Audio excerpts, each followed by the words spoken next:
Welcome to Suara Hair Channel. Saat ini orang diundang ke kondangan manten itu mikir 10 kali untuk datang. Jangan-jangan seperti yang baru saja terjadi, habis menikah terjangkit. Assalamualaikum warahmatullahi wabarakatuh. Kembali bertemu dengan saya Ayaren Permana, tuan rumah di ruang tamu. Konten ini tayang di Suara Hair Channel yang bisa Anda saksikan. Untuk kali ini saya tidak hadir sendiri, ada tamu yang akan menyertai saya, namanya juga ruang tamu. Nah, tamu saya kali ini adalah seorang panotocoro atau master of ceremony, MC yang kondang, masih muda. Biasanya pada hari-hari yang normal saya sangat sulit untuk mengajaknya bertemu, terutama di Sabtu atau Minggu karena jadwalnya padat. Nah, apakah kali ini di situasi pandemi COVID-19 ini sepadat itu jadwalnya? Saya akan temui tamu saya, Widodo Wikantono. Halo, apa kabar Mas Widodo? Baik, Mas Ahyar, selamat malam dan terima kasih saya diundang di ruang tamu ini. Spesial tentunya buat saya di era pandemik sekarang. Saya adalah orang yang terdampak pandemik secara sosial. Di mana situasi sekarang itu bagi seorang panotocoro sengefek apa sih pandemi? Sangat luar biasa terasa bagi dalam lingkaran yang lebih luas adalah pekerja seni di dalam wedding atau pernikahan. Tidak hanya MC tetapi yang terdampak adalah semua pekerja seni yang terkait, mulai dari wedding, itu mulai catering, hotel, nanti ada hiburan, ada dekorasi, semuanya berhenti total 100%. Mulai kapan? Mulai sejak di Jawa Tengah diberlakukannya WFH, iya itu. Jadi kalau dulu saya merintis untuk menjadi MC itu dalam frame pikiran saya, bekerja seni di Panotocoro itu selagi masih ada mahasiswa pacaran gitu, itu pasti masih laku saya MC, dan itu sampai akhir zaman atau sampai saya mampu. Jadi tidak pernah menduga situasi bakal seperti ini. Sama sekali tidak pernah. Kalau dulu film saya hanya berhenti istirahat itu di bulan puasa, 1 bulan. Lainnya pasti saya bergulir weekend. Itu mesti lebih banyak saya ketemu dengan orang-orang di gedung, ketemu orang-orang di pernikahan daripada ketemu dengan keluarga. Dan itu terjadi sebelum COVID. Di Semarang ini terutama wedding, semua gedung yang ada mulai dari Banyumanik sampai ke bawah itu antriannya 1 sampai 1,5 tahun.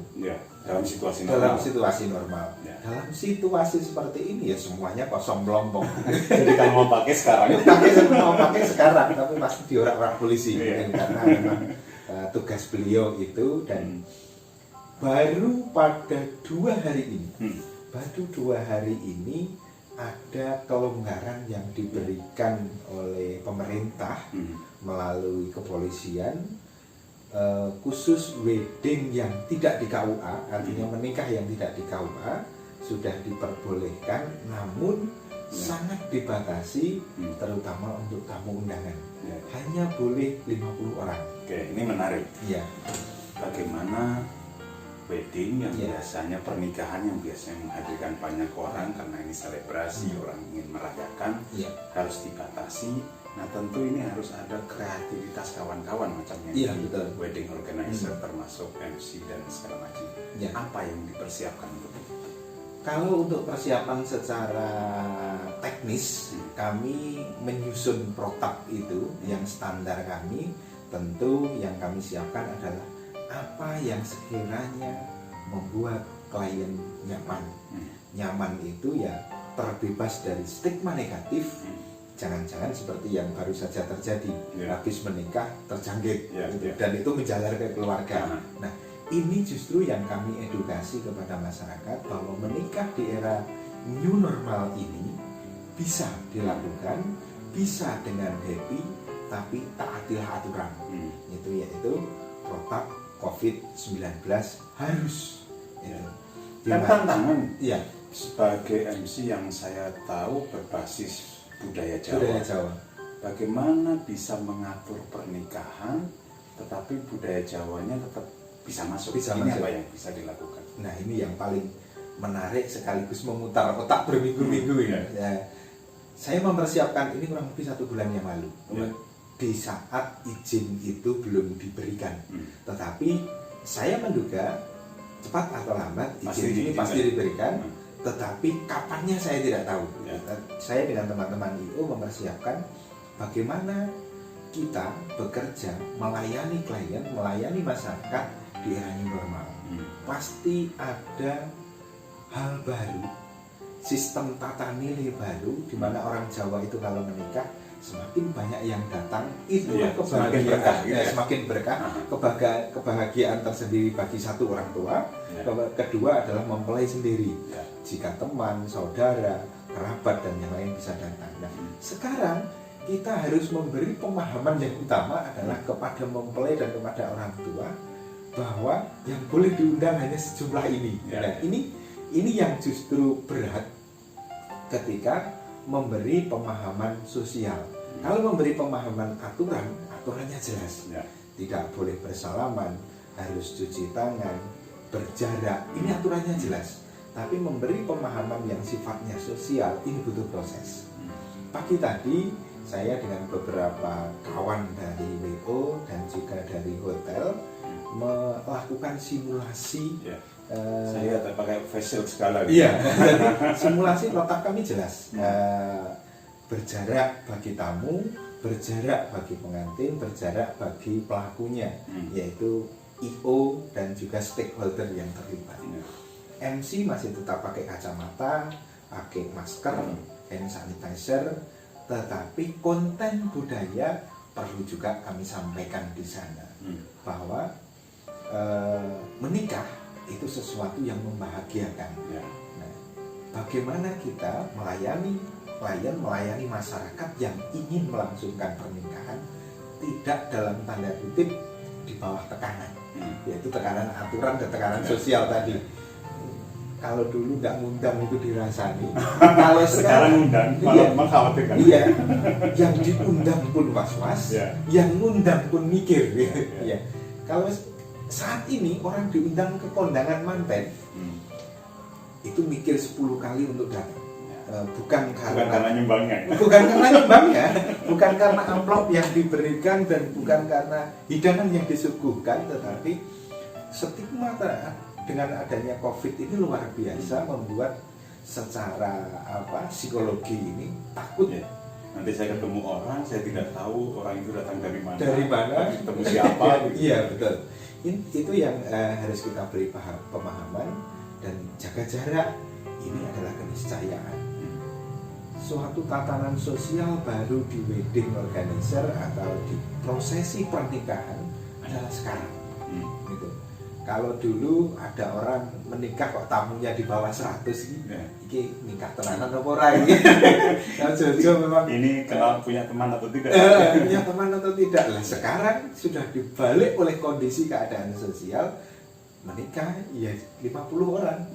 Maksimal di dalam satu ruangan itu 60 dengan manten, dengan orang tua, dengan IO, lebih dari itu keluar. Karena untuk membatasi hitungan kapasitas ruang dengan jarak yang harus termasuk yang paling susah yang kami mensimulasikan beberapa kali itu ketika selesai ijab misalnya makan. Orang Jawa itu kalau makan tidak ada yang fokus pada makanan. Ngobrol.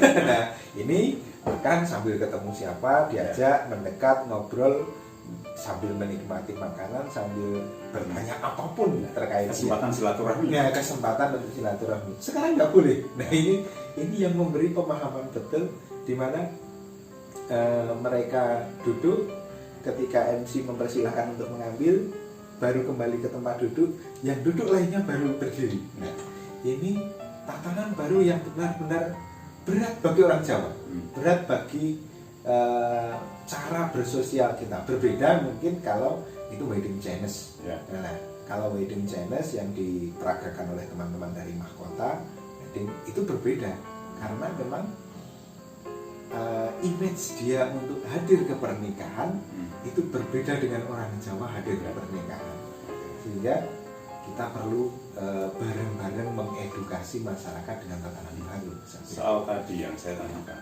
bagaimana tetap menjaga prosesi urutan dalam hal budaya terkait dengan budaya Jawa misalnya. Saya bayangkan betapa perlu kreativitas untuk bisa mengubah dari sungkeman misalnya, sungkeman pengantin kemudian dalam wujud yang baru di era modern. Ini apa yang Nah, yang paling sederhana misalnya ketika mempelai laki-laki datang dalam menjelang prosesi akad, pasti ada sedikit prosesi adat yang itu mengharuskan orang berdekatan, bahkan menyentuh karena harus cium tangan. Orang tua ngunjuki tirto wening dalam arti sebagai sambutan ucapan selamat datang, dan bapak juga mengalungkan bunga melati. Ini dalam tradisi Jawa standar di pesisiran. Sekarang mau tidak mau tradisi itu harus kita ubah. Salamannya adalah salaman berjarak sebagai rasa hormat kepada kedua orang tua. Mempelai laki-laki, calon mempelai laki-laki cukup menunduk. Ini sebagai bukti bahwa rasa hormat dan juga baktinya seorang calon menantu kepada kedua calon secara simbolis sudah bisa terlihat ya. Ini jadi kita harus mengubah simbol yang tadinya ngunjuki tirta wening dengan mengalungkan bunga melati. Ini kita ganti simbol apa yang nilai dan bobotnya hampir sama, yaitu dengan berhadapan jarak 1 meter tetapi dengan menunduk sebagai bentuk rasa hormat dan baktinya calon menantu kepada calon mertua. Sungkem bagaimana? Untuk sungkem, kami tidak meniadakan itu dalam konteks sungkem yang sesuai dengan aturan adat yang berlaku, yaitu ngambung dengkul, mencium cipika-cipiki orang tua. Tetapi yang kami lakukan adalah pakai masker, terus semuanya memakai sarung tangan. Sungkemnya cukup memegang lutut, tidak ada cipika-cipiki, tidak ada. Dan ketika disungkemi orang tua itu biasanya menunduk sambil mendekat ke anak, ini tidak. Jadi kita membuat aturan, mana aturan adat budaya kemarin yang bisa dijalankan dan yang tidak. Kalau yang tidak kita ganti bagaimana?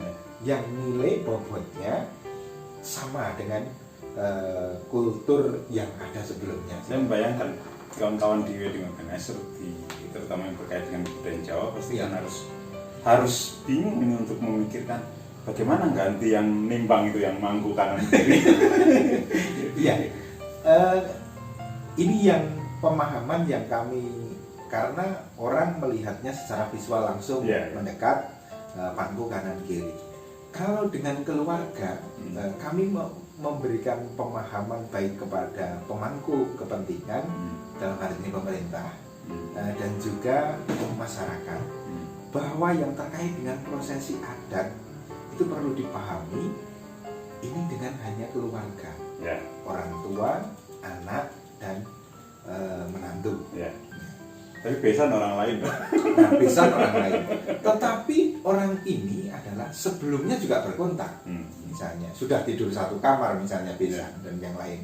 Nah, yang kami tekankan pada pelaku ini adalah cek suhu tubuh terlebih dahulu, rapid test terlebih dahulu sebelum pelaksanaan momen. Ini yang penting. Protokol kesehatan ini jalan di peracara. Jadi rapid test, suhu tubuh, terus hand sanitizer sebelum ke acara itu kami berlakukan. Jadi bagaimana calon mempelai harus melakukan rapid test. Kalau reaktif, nah ini masalah. Bisa jadi ditunda. Reschedule. Jangan kalau reaktif. Tetapi semuanya dipastikan yang manten, orang tua ini adalah negatif. Sekarang sudah ada yang order untuk ada tanda-tanda bahwa Sudah nih, saya bulan depan ya Mas, sudah ada. Kalau untuk saat ini saya tanggal 24 sudah satu, tanggal 25 ada 2. Jadi untuk Anda catat tanggal-tanggal itu ya. Jadi tanggal 24 ada 1 ijab, terus tanggal 18 Juli ya, Juli juga ijab dengan protokol Covid semua. Tanggal 25 ada 2 juga protokol Covid. Jadi alhamdulillah ini sudah mulai tampak ada tanda-tanda ke arah yang baik. Iya, ke new normalnya sudah mulai kami dari yang terdampak selain pekerja seni panggung gitu kan, wedding memang paling terasa. Sehingga ketika kemarin ada kelonggaran itu bukan kami bereforia dalam arti mesti olehke terus sampai naik enggak dalam arti, tetapi bagaimana juga mensiasati dan menstandarkan aturan ini menjadi kebakuan bersama yang tidak tertulis dalam arti, tetapi bahwa kita nanti melayani pelanggan, melayani masyarakat dengan standar. Mudah-mudahan ada kesempatan untuk kali yang lain kita ngobrol hal yang lebih detail. Terima kasih Mas Widodo sudah bersedia hadir di ruang tamu. Silakan dinikmati. Oke, terima kasih. Terima kasih untuk Anda yang sudah menyaksikan perbincangan saya dengan Mas Widodo Wikantono, MC, dosen sastra Jawa UNES. Mudah-mudahan ada manfaatnya. Terima kasih untuk Anda yang sudah subscribe. Terima kasih untuk Anda yang sudah like, komen, dan memberikan saran atas perbaikan konten ini. Kita akan bertemu di ruang tamu berikutnya. Tentu masih di sini di ruang tamu di Suara Jajar. Terima kasih. Assalamualaikum warahmatullahi wabarakatuh. Saya Ahyar M. Permana. Yuk berbagi cahaya.